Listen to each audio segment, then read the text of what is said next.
Assalamualaikum warahmatullahi wabarakatuh. Kembali lagi di channel saya, Ana Mulyana. Kali ini saya akan menjelaskan materi tentang statistika, yaitu penyajian data dalam bentuk tabel distribusi frekuensi dan histogram.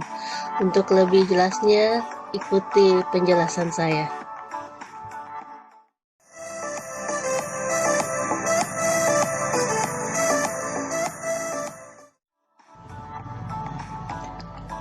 Adapun tujuan pembelajaran kita adalah yang pertama, siswa dapat menyajikan data dalam bentuk tabel distribusi frekuensi dan histogram. Yang kedua adalah siswa dapat menyelesaikan masalah yang berkaitan dengan penyajian data hasil pengukuran dan pencacahan dalam tabel distribusi frekuensi dan histogram. Sebelum masuk pada materi tabel distribusi frekuensi dan histogram, saya akan memperkenalkan tentang biografi Ronald Fisher. Ronald Aylmer Fisher merupakan tokoh statistika. Ia lahir di London pada tanggal 17 Februari 1890. Pada saat usia Fisher masih 14 tahun, ibunya meninggal karena sakit. Namun hal ini tidak mematahkan semangatnya dalam belajar. Dia memenangkan medali dalam kompetisi esai matematika yang diadakan sekolahnya 2 tahun kemudian. Kejuaraan ini yang membawanya mendapatkan beasiswa ke Cambridge University untuk belajar matematika dan astronomi. Selain untuk belajar dua bidang tersebut, Fisher juga tertarik dalam biologi, khususnya bidang genetika. Kemudian, dia menggabungkan ilmu statistika dan genetika dan menjadi peneliti dalam bidang genetika yang dianalisa menggunakan ilmu statistika.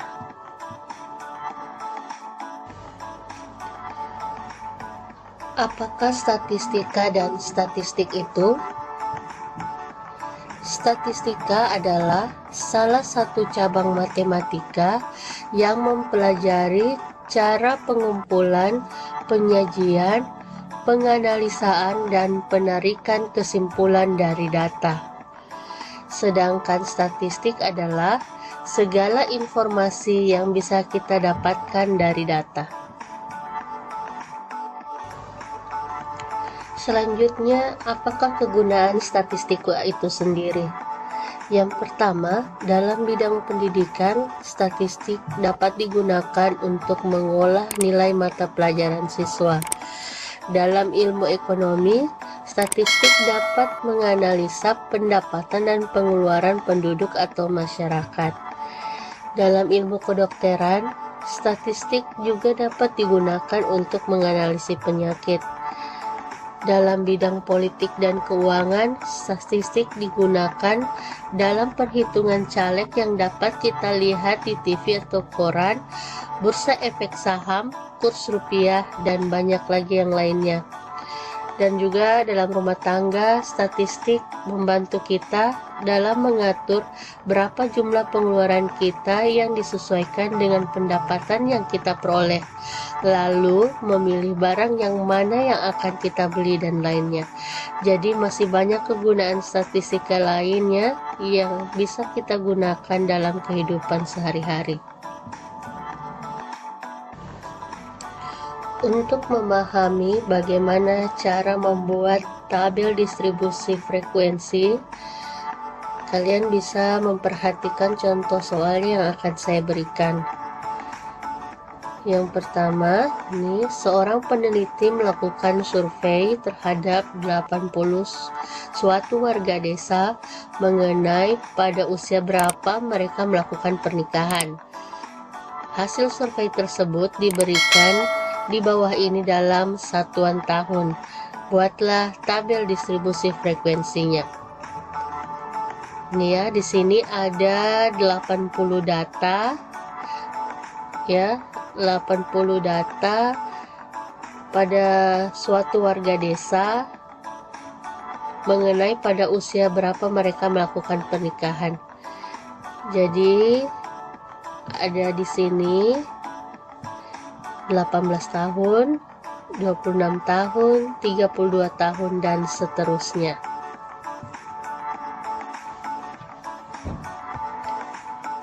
Dari soal tadi, kita diberikan 80 data seperti ini ya. Kemudian kita diinstruksikan untuk membuat tabel distribusi frekuensinya.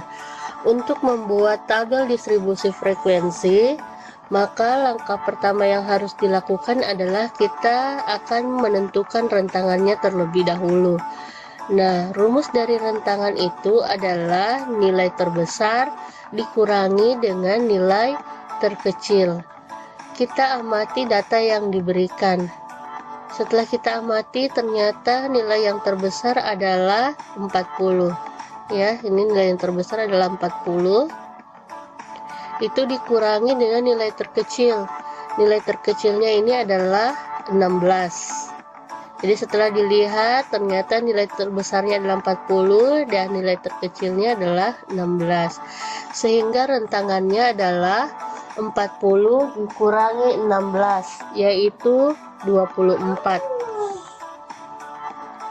Setelah menentukan rentangan, maka kita akan menentukan banyak kelas untuk interval tabel.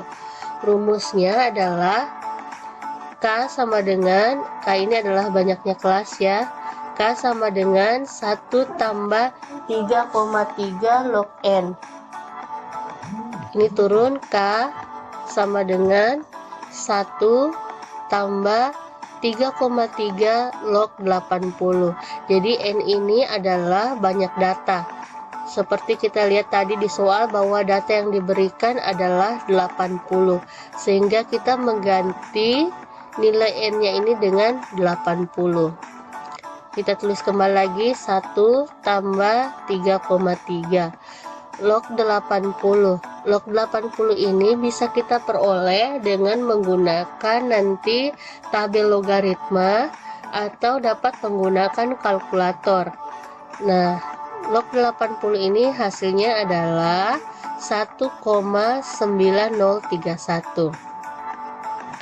Berdasarkan operasi bilangan, bahwa ketika ada penjumlahan dan perkalian, maka yang harus kita lakukan terlebih dahulu adalah perkalian.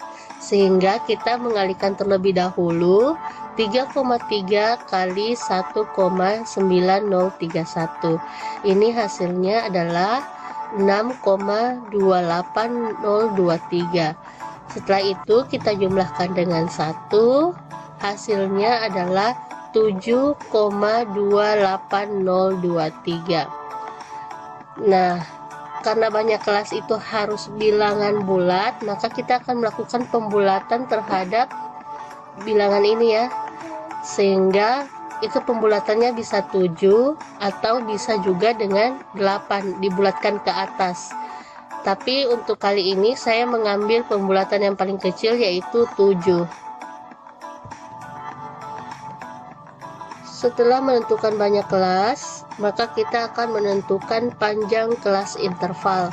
Rumusnya adalah rentangan dibagi dengan banyaknya kelas. Nah, rentangan tadi kita peroleh adalah 24, ini ya, 24. Kita bagi dengan banyak kelas. Karena tadi banyak kelasnya yang saya ambil adalah 7, maka di sini saya bagi dengan 7. 24 bagi 7 itu adalah 3,43. Nah, untuk panjang kelas ini juga kita harus dalam bentuk bilangan bulat, sehingga kita harus melakukan pembulatan. Pembulatannya boleh pembulatan ke bawah, yaitu ini 3,43, boleh 3, atau boleh juga kita bulatkan ke atas, yaitu 4. Hanya saja ketika kita mengambil banyak kelasnya ini 7, ini banyak kelasnya 7, maka disarankan bahwa panjang kelas intervalnya diambil yang paling besar, yaitu 4. Kalau banyak kelasnya diambil yang paling besar adalah 8, maka panjang interval kelasnya yang diambil adalah 3. Nah, seperti yang saya katakan tadi, karena yang saya ambil banyak kelasnya adalah 7, maka atau yang paling kecil, maka panjang kelas yang saya ambil harus yang paling besar, yaitu 4. Dan yang terakhir adalah kita menentukan batas bawah kelas interval pertama. Jadi dalam membuat tabel distribusi frekuensi itu, ketika akan menentukan kelas, maka kita harus menentukan batas bawah kelas interval yang pertama terlebih dahulu, agar kita dapat susun sampai ke kelas interval berikutnya. Nah, batas bawah interval kelas pertama ini dapat diambil dari data yang terkecil. Nah, dari data yang diberikan, data yang terkecil adalah 16. Nah, 16 inilah yang akan kita buat sebagai batas bawah kelas interval pertama nanti. Setelah dilakukan perhitungan, maka diperoleh banyak kelas untuk interval tabel adalah 7, panjang kelas interval adalah 4, dan batas bawah kelas interval pertama adalah 16. Selanjutnya adalah kita akan membuat tabel distribusi frekuensinya. Nah, tabel distribusi frekuensinya ini terdiri atas 2 kolom ya, 2 kolom dan 8 baris. 8 baris. Baris pertama itu untuk menempatkan judul, kelas, dan frekuensi. Sedangkan 7 baris selanjutnya adalah untuk interval tabelnya. Jadi ada 7 ya. Ini 1, 2, 3, 4, 5, 6, 7. Jadi ada 7 baris tabel. Selanjutnya untuk menuliskan kelasnya, untuk kelas pertama ini patokannya adalah ini. Jadi kita sudah menentukan bahwa batas bawah kelas interval pertama itu adalah data terkecilnya. Data terkecilnya yang diberikan di sini adalah 16. Sehingga kita mulai dari angka atau bilangan 16. Selanjutnya, nah ini ada intervalnya. Panjang kelas interval ini adalah 4. Ya, panjang kelas intervalnya adalah 4. Sehingga kita dapat menghitung 16, 17, 18, 19. Jadi ada 4 bilangan. Saya ulangi, 16, 17, 18, 19. Jadi dia berhenti pada bilangan 19. Jadi 16 sampai 19. Kenapa harus 16 sampai 19? Karena panjang interval atau panjang kelas intervalnya adalah 4. Jadi 16 sampai 19. Di sini ada 4 bilangan. Setelah didapatkan kelas interval pertama, maka kita akan membuat kelas interval kedua. Caranya adalah kalau di sini dia berhenti pada angka 19, maka kita akan ambil satu angka sesudahnya. Kalau di sini 19, berarti di sini kita mulai dari 20. Kemudian seperti yang kita peroleh tadi, bahwa panjang kelas intervalnya adalah 4, maka ini kita hitung 4 lagi ke depan. Jadi 20, jadi dihitung dari 20 ya, 20, 21, 22, 23 ya. Jadi berhenti di angka atau bilangan 23. 20 sampai 23 ini ada 4 data. Nah, untuk kelas ketiga itu kita tambahkan satu lagi. Jadi kalau di sini 23, maka kita mulai dari 24. Nah, ini dicari lagi 4 data selanjutnya sampai 27. Begitu seterusnya sampai kelas ke-7. Kenapa sampai kelas ke-7? Karena seperti yang kita peroleh tadi, bahwa banyak kelas untuk interval tabel adalah 7. Setelah diperoleh kelas-kelasnya seperti ini ya, 16 sampai 19, 20 sampai 23, 24 sampai 27 dan seterusnya sampai 40 sampai 43, maka tugas kita adalah menghitung frekuensi dari kelas-kelas tersebut. Saya mulai dari kelas yang paling atas. Ya, di sini ada kelas 16 sampai 19. Jika berbicara kelas 16 sampai 19, maka ada 4 data yang berada di dalam, yaitu 16, 17, 18, dan 19. Maka kita akan menghitung angka-angka 16 sampai 19 yang berada pada data yang diberikan pada soal. Mari kita hitung ya. Untuk memudahkan, kita hitung per kolom. Ya, ini 16 sampai 19. Ini 18 masuk ya. Karena 16, 17, 18, 19. Kita hitung. 1, 2, 3,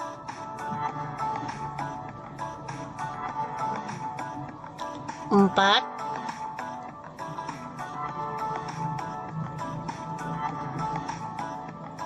5, 6, 7, 8. Di sini tidak ada ya. Di sini juga tidak ada.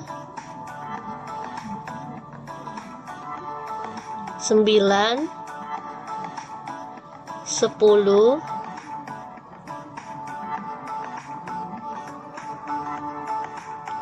11, 12,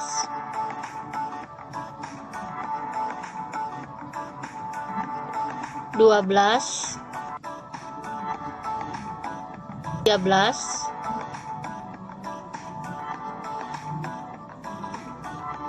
Kita turun naik ke bawah, ini tidak ada ya. Ya, 14. Kita cari ke bawah, ternyata tidak ada. Jadi data yang berada pada rentang 16 sampai 19 itu ada 14. Nah, begitu juga caranya untuk mencari data antara 20 sampai 23, ini ada 13. 24 sampai 27 itu ada 15. 28 sampai 3 adalah 19. 32 sampai 35 10. 36 sampai 39 itu 5, dan 40 sampai 43 itu sama dengan 4. Nah, begitulah cara untuk membuat tabel distribusi frekuensi. Kita lanjut ke menggambar histogram.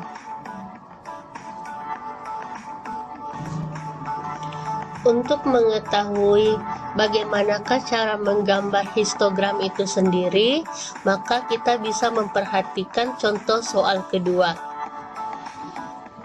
Nah, di sini ada instruksi bahwa kita harus menyajikan tabel distribusi pada contoh soal 1 itu untuk menjadi histogram. Ini ya. Jadi kita akan merubah tabel distribusi frekuensi ini menjadi sebuah histogram.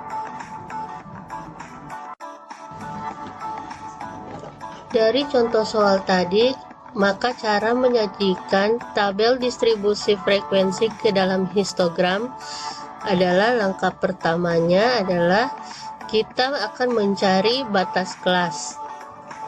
Kemudian kita akan menggambar grafiknya, dalam hal ini grafik histogram. Kemudian yang ketiga, kita letakkan batas-batas kelas yang telah dibuat pada sumbu horizontal.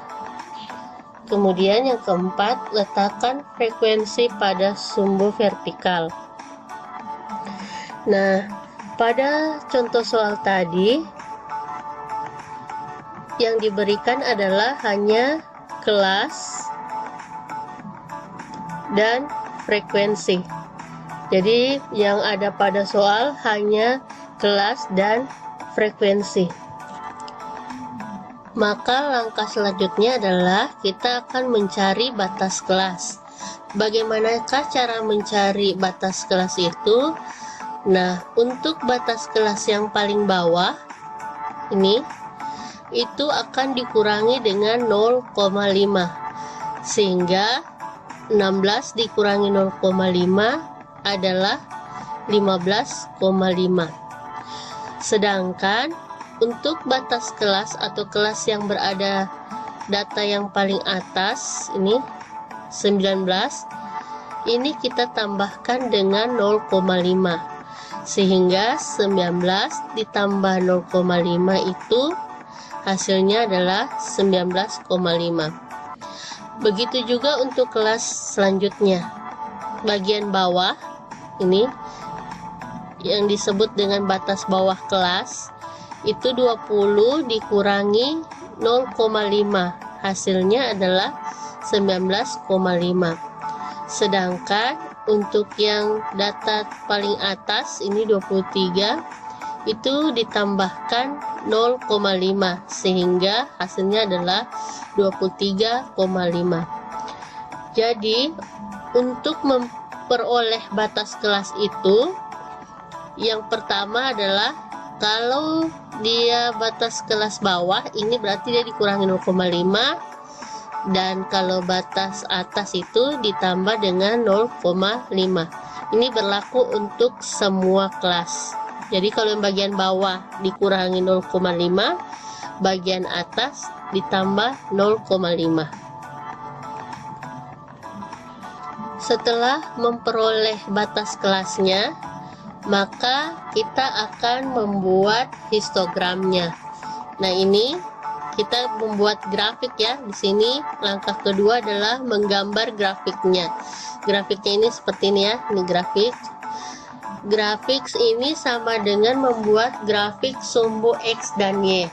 Jadi ada yang horizontal dan ada yang vertikal. Nah, untuk batas-batas kelas, ini batas kelasnya ya. Untuk batas-batas kelas yang telah dibuat, itu kita letakkan pada sumbu horizontal. Sumbu horizontal itu adalah sumbu X, yang biasanya sumbu X ya, atau sumbu yang mendatar seperti ini. Nah, batas kelasnya kita letakkan di sini. 15,5 sampai 19,5. Kita letakkan 15,5 sampai 19,5. Selanjutnya 19,5 sampai 23,5. Ini dituliskan ya, 19,5 sampai 23,5. Kemudian selanjutnya lagi 23,5 sampai 27,5. Begitu seterusnya sampai selesai. Kemudian untuk sumbu vertikalnya, ini sumbu vertikal atau sumbu yang ke atas ini. Nah, itu untuk meletakkan frekuensinya. Ya, untuk meletakkan frekuensinya. Jadi seperti ini, misalkan batas kelasnya 15,5 sampai 19,5, itu frekuensinya 14. Maka kita akan membuat sampai 14 nih. Ini berada pada poin 14 atau frekuensinya 14. Nah, untuk memberikan angka-angka pada frekuensinya ini, kita bisa membuat skala tertentu. Artinya boleh kalian mulai dari 0, kemudian 1, kemudian 2, 3, dan seterusnya. Tergantung dari luas bidang gambar kalian. Tapi jika itu memang membutuhkan angka yang banyak, maka kalian bisa menggunakan skala. Ya, menggunakan skala. Ini kalau saya lihat ini langkah-langkah 2 ya. Ini langkah-langkah 2, jadi 0 sampai 2, 2 sampai 4 ini 2 juga, 4 sampai 6 juga langkah 2, dan seterusnya ini langkah-langkah 2 ini sampai ke atas. Tapi kalau kalian mau buat misalkan langkah 5 tidak ada masalah, asal penempatan frekuensinya nanti bisa tepat kalian gambar ya. Jadi ini 15,5 sampai 19,5 itu 14, ini 14 ya, tepat di 14. Kemudian 19,5 sampai 23,5 ini berada pada 13 berarti di antara 12 dan 14 ini ya. Dan seterusnya sampai 39,5 sampai 43,5 ini adalah 4. Ini kalau kita lihat ini ditarik garis dari 4 ini ya. Nah ini dia lurus pada frekuensi 4. Nah, histogram ini pada dasarnya mirip dengan diagram batang, hanya kalau diagram batang itu dia punya spasi antara dari diagram batang satu dengan diagram batang yang lainnya, atau batang satu dengan batang yang lainnya. Akan tetapi kalau pada histogram dia tidak mempunyai spasi, tidak mempunyai ruang pemisah di antaranya, tapi dia dempet seperti ini. Jadi itu bedanya histogram dengan diagram batang biasa. Kemudian kalau misalkan nanti pada soal kalian mendapatkan bahwa data yang diberikan itu belum dalam bentuk tabel distribusi frekuensi, instruksinya itu harus membuat histogram, maka kalian harus merubah terlebih dahulu data tersebut ke dalam tabel distribusi frekuensi untuk selanjutnya dirubah menjadi sebuah histogram. Dasarnya, cara menggambarkan histogram ini, terutama untuk peletakan batas-batas kelas ini, ada berbagai macam versi ya.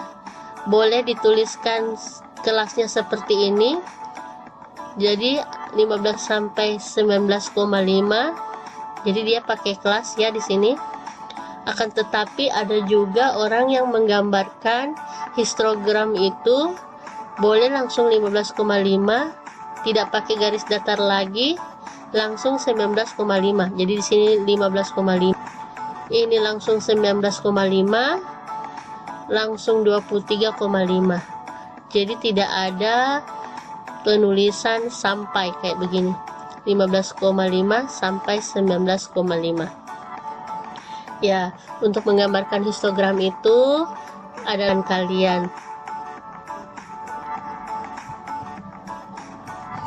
Pilihannya adalah kalian boleh menggunakan batas kelas seperti ini di bagian bawah, atau seperti yang ibu sebutkan tadi, hanya poin-poinnya. Jadi 15,5 langsung 19, langsung 23,5 dan seterusnya.